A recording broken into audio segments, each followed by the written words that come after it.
నువ్వు ఇప్పుడు బాల్కనీ వైపు చూసే ధైర్యం ఉందా? ఈ కథ విన్నాక మీ ఎదురింటి బాల్కనీ ఒక్కసారి చెక్ చేసుకోండి. రాత్రి 11 గంటలకు ఆ కాలనీలో ఉన్న అపార్ట్మెంట్లో అందరూ నిద్రలోకి జారిపోయారు. కానీ అర్జున్ మాత్రం నిద్రపోలేక బాల్కనీకి వచ్చాడు.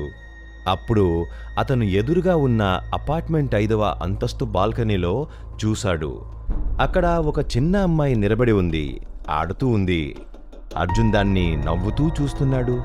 కానీ ఒక్కసారిగా ఆ పిల్ల కింద పడిపోతుందేమో అని అర్జున్కి అనిపించి భయం వేసింది.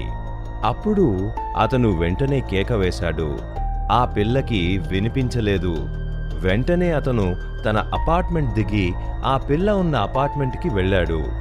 అప్పుడు అక్కడ ఆ పిల్ల లేదు. ఇక్కడే అసలైన ట్విస్ట్.